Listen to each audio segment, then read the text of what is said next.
Savana yang sedang menyandarkan kepala di dada Dario menoleh pada pemilik suara itu.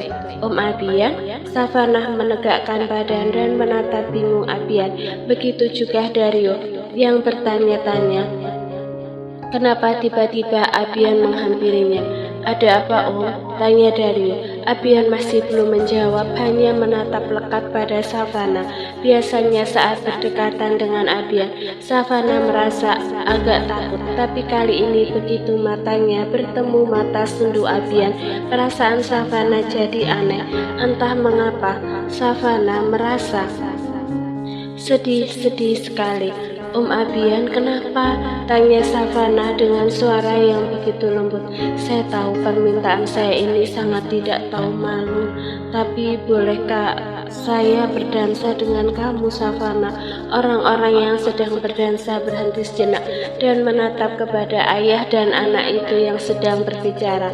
Hampir semua orang di sini tahu bahwa Abian adalah ayah kandung Savana, ayah yang sangat Savana rindukan dan sangat ingin dia temui sekarang, tepat berdiri di depannya. Namun Savana tidak tahu tentang itu. Di mata Savana sekarang, Abian masih sosok laki-laki jahat yang hampir merenggut nyawanya. Namun ikatan batin yang terjalin membuat Savana seolah melupakan rasa sakit itu, lalu menganggukkan kepala dan menerima permintaan Abian untuk berdansa. Sayang, Dario terkejut, khawatir Savana masih takut, tapi karena merasa tidak enak dan takut membuat hati Abian kecewa, Savana menerima permintaan berdansa itu. Aku berdansa sebentar dengan Om Abian, tidak masalah kan, Mas? Kamu nggak cemburu kan? Savana tersenyum. Enggak, aku nggak cemburu, tapi kamu tidak merasa takut? Savana menggeleng. Enggak, Mas, aku juga ingin berdansa dengan Om Abian. Savana juga tidak mengerti dengan dirinya sendiri. Entah kenapa rasanya ingin sekali berdansa dengan Abian. Ya sudah, tapi kalau kamu merasa takut dan ingat kejadian waktu itu, jangan memaksa diri, ucap Dario sambil mengusap punggung istrinya. Iya, Mas. Dario pun menatap sekilas pada Abian, lalu pergi agak menjauh. Dario duduk bersama Liam dan yang lainnya, sementara para pasangan itu lanjut berdansa lagi dengan pasangan masing-masing. Savana dengan canggung meletakkan tangan kiri di pundak Abian, sedangkan tangan kanannya menggenggam tangan Abian, sedangkan tangan Abian yang satunya memegang pinggang putrinya. Rasanya Abian ingin menangis, benar-benar terharu bisa sedekat ini dengan putri kandungnya. Tadi aku lihat Om Abian hanya duduk sendiri. Kenapa Om Abian tidak berdansa dengan Tante Margareta? Abian tersenyum. Om hanya sedang tidak ingin berdansa. Margareta juga sedang sakit, jadi tidak bisa berdiri terlalu lama. Savana mengangguk-angguk, lalu fokus menggerakkan kaki ke kanan dan ke kiri seirama dengan kaki Abian. Apa kamu bisa menari? Tanya Abian. Bisa, Om, aku suka sekali menari. Dulu ya, Om, waktu kecil aku. Abian mengangguk sambil menahan air mata yang mendobrak ingin keluar saat mendengar Savana cerita masa kecilnya dengan mata berbinar cerah dan senyum mereka. Cantik sekali. Abian membayangkan putri kecilnya pasti terlihat sangat cantik saat sedang menari. Jadi gitu Om, meskipun aku suka menari itu hanya hobi. Abian mengangguk lalu hening. Savana, iya Om, saya ingin bertanya sesuatu. Bertanya apa, Om? Saya dengar kamu sedang mencari ayah kandung kamu. Seandainya suatu hari nanti ada seorang laki-laki tua yang salah paham dan memukuli kamu hingga kamu nyaris kehilangan nyawa, lalu ternyata laki-laki tua itu adalah ayah kandung kamu. Apa kamu mau memaafkan dan menerimanya sebagai ayah? Savana terdiam. Alisnya berkerut tampak sedang berpikir keras. Diamnya Savana dan tidak langsung menjawab pertanyaannya membuat Abian kembali merasa bersalah. Pertanyaannya tadi pasti mengusik hati Savana. Selama ini, Savana pasti mengira ayah kandungnya sosok yang baik, penyayang, lembut, dan tidak mungkin menyakiti orang lain. Seharusnya Abian tidak perlu menanyakan pertanyaan itu, atau mungkin sebaliknya, dia tidak pernah muncul di depan Savana dan mengaku sebagai ayah kandungnya. Biarlah dirinya hadir dalam imajinasi Savana sebagai sosok ayah yang sempurna. Abian tertawa untuk mengalihkan perhatian Savana. Pertanyaan saya tadi hanya iseng. Kamu tidak perlu menjawab. Saya yakin ayah kamu adalah sosok ayah yang hebat, penyayang, lembut, dan baik hati sama seperti kamu. Savana tersenyum dan mengangguk. Padahal tadi Savana ingin menjawab, tidak ada manusia yang sempurna dalam perjalanan hidupnya. Pasti pernah melakukan kesalahan. Savana tidak pernah melihat seberapa besar kesalahan orang, tapi dia melihat seberapa besar kesungguhan orang itu untuk memperbaiki kesalahannya. Jika memang benar seperti yang Abian katakan bahwa ayah kandungnya sangat kasar dan mungkin ada suatu kejadian yang membuat ayahnya hampir melenyapkannya, Savana jelas merasa sedih. Ternyata sosok ayah kandungnya tidak seperti dalam bayangannya. Tapi jika ayahnya bersungguh-sungguh meminta maaf dan menyesal, Savana akan memaafkan karena Savana juga sangat merindukan ayahnya. Di sisi lain, sejak tadi Arsen yang sedang berdansa dengan Cassandra terus menatap ke arah papanya. Papa kandungku adalah ayah kandung Mbak Savana, gumam Arsen, membuat Cassandra tersentak. Bagaimana bisa? Arsen mengalihkan pandangan pada Cassandra dan menatap wajah cantiknya yang tampak bingung. Ceritanya rumit dan panjang, tapi kalau kamu ingin mendengar cerita utuhnya, menikahlah denganku. Aku akan menceritakan kisah hidupku dan keluargaku di malam hari di atas ranjang sambil berpelukan menjelang tidur. Cassandra tersenyum samar. Ternyata benar yang kata mama kamu playboy. Kamu percaya? Cassandra hanya tersenyum dan lanjut berdansa. Semua yang Margareta katakan adalah kebohongan. Lalu bagaimana bisa Cassandra mempercayai ucapan Margareta yang itu? Demi bisa membuat Cassandra menjauhi Arsen, Margareta menjelek-jelekkan anak kandungnya sendiri di depan orang lain. Dari balik punggung Arsen, Cassandra memperhatikan Margareta yang terlihat uring-uringan. Sial, kenapa jadi seperti ini sih? Margareta menggigiti kuku-kukunya dengan gelisah. Dua rencananya gagal total. Ini benar-benar di luar dugaan Margareta. Sepertinya Cassandra perempuan sialan itu sudah berkhianat padanya. Apa jangan-jangan Cassandra memberitahu Arsen dan Ayuma? Lutut Margareta gemetar sambil menatap Ayumah yang sedang berdansa dengan Matthew, lalu mengalihkan pandangan pada Arsen yang sedang berdansa dengan Cassandra. Tidak, aku yakin Arsen belum tahu. Kalau dia tahu, tidak mungkin Arsen hanya diam saja.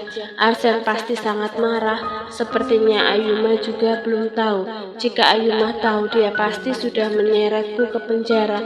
Apalagi Matthew, dia pasti akan membawaku ke rumah sakit jiwa lagi. Margareta berperang dengan batinnya sendiri. Tidak, aku harus tenang. Margareta menarik nafas dan mengeluarkan perlahan. Dengan tenang, otaknya akan lancar. Masih ada rencana ketiga. Aku yakin rencanaku yang kali ini tidak akan gagal lagi. Margareta menyalakan lagi ponsel Cassandra dan mengetik pesan lagi pada Agenta, sekumpulan detektif, pelenyap berbayar, dan penembak jitu. Margareta sudah menyewa 15 orang agenta untuk membantai semua orang yang ada di sini. Mereka meminta uang sebesar 1 M dan Margareta akan memberikan bonus 1 M lagi jika mereka berhasil menjalankan misi. Margareta berharap mereka tidak berkhianat. Sekarang sudah jam 11.30, siap-siap kepung mereka. Baik Bu, Margareta tersenyum miring meletakkan ponsel di meja dan mengedarkan pandangan lagi. Tertawalah kalian sebelum menangis darah. Beberapa menit lagi, orang pertama yang Margareta incar adalah Savana. Mami, Azam berlari menghampiri Savana. Udah mau jam 12, Mami. Mana kembang apinya? Meskipun yang menyiapkan semua acara ini adalah Dario dan di sini ada banyak orang yang bisa Azam tanyai, tapi tetap saja saat Azam menginginkan sesuatu, orang pertama yang Azam cari pasti Mami Savana. Savana pun melepas tangannya dari genggaman Abian. Abian tersenyum. Terima kasih sudah bersedia berdansa dengan saya. Saya akan selalu mengingat malam ini. Bisa berdansa dengan kamu adalah hal yang paling terindah dalam hidup saya. Savana mengangguk dan Abian pun berjalan menjauh. Lalu Dario berjalan mendekati istri dan anaknya. Mami, Asa mendongak dan menarik-narik lengan Savana. Kembang apinya mana, Mami? Iya sayang, Dedi yang mengurus semuanya.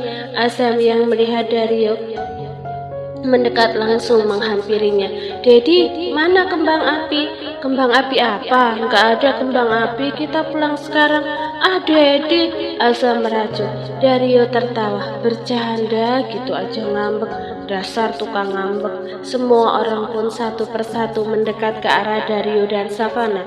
Mereka akan merayakan tahun baru sambil bermain kembang api di halaman ini. Margareta pun mengetik pesan.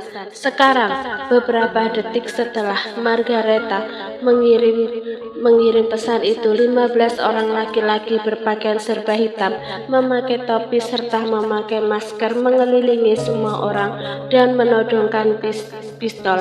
Edgar, Malikah dan Matthew yang membawa pistol langsung membalas, mengarahkan pistol ke arah orang-orang misterius itu. Mami, Azam langsung berdiri di depan Savana.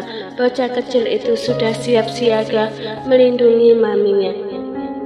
Jika terjadi sesuatu, Savana juga langsung memeluk putranya.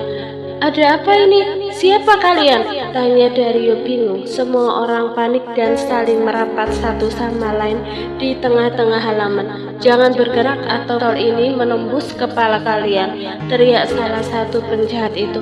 Mama, panik Arsen saat melihat mamanya hanya diam saja di kursi, sedangkan semua orang sudah berkumpul di tengah. Arsen baru saja ingin menghampiri Margareta, namun tiba-tiba Margareta tertawa. Margareta berdiri, lalu bertepuk tangan. Pertunjukan sudah siap. Senyum Margareta sumringah menatap semua orang ketakutan dan tampak kebingungan. Margareta suka sekali melihat wajah putus asa mereka. Mah, ada apa ini, Mah? Kenapa Mama tertawa? Tanya Arsen bingung. Margareta menatap sendu putranya. Maafkan Mama Arsen, Mama tahu kamu pasti kecewa sama Mama, tapi Mama masih belum bisa melupakan dendam Mama pada Savana dan Ayuma. Saat itu juga Arsen mencelos. Ma, lirihnya sendu. Margareta mengepalkan tangan kuat. Tekad Mama untuk melenyapkan Savana dan Ayuma belum hilang. Bukan hanya Savana dan Ayuma, tapi kalian semua harus mati. Dan malam ini adalah malam terakhir kalian merayakan tahun baru.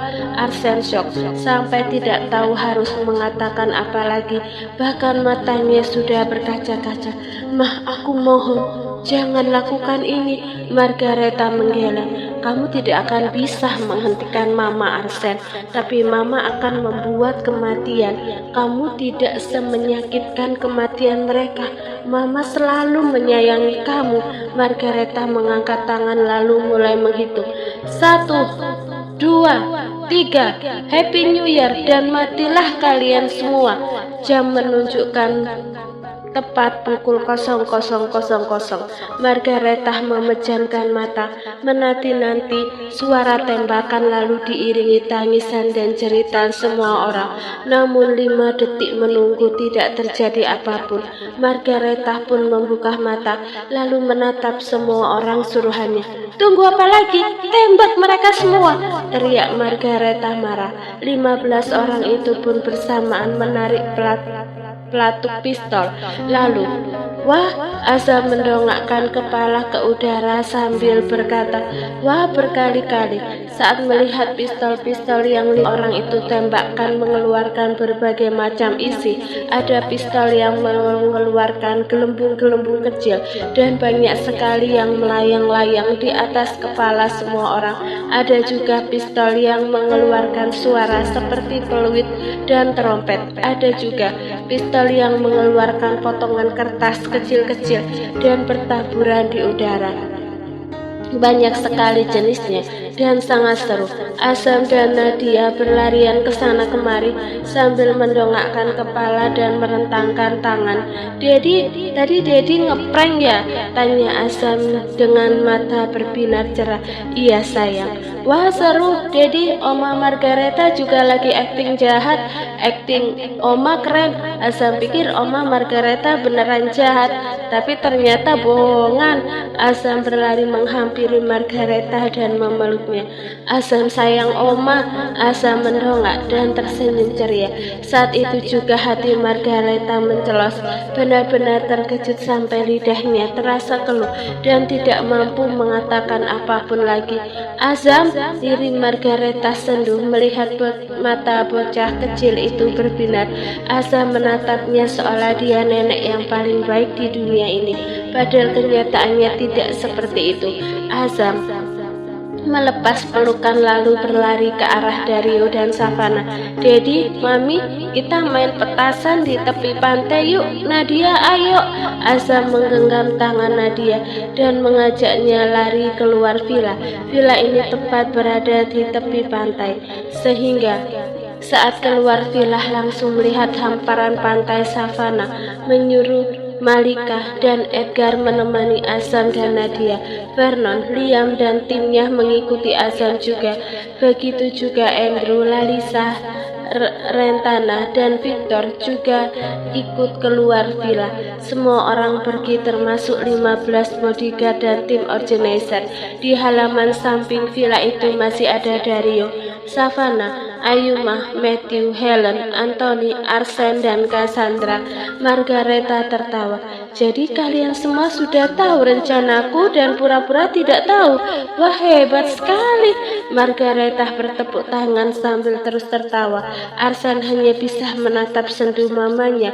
Benar, hari itu sebelum berangkat ke pantai Silen, setelah Arsen dan Cassandra selesai berbicara di balkon kamar lalu berjalan menuju ke kamar Margareta, Cassandra tiba-tiba menghentikan langkah dan mengatakan sesuatu yang nyaris membuat jantung Arsen berhenti berdetak.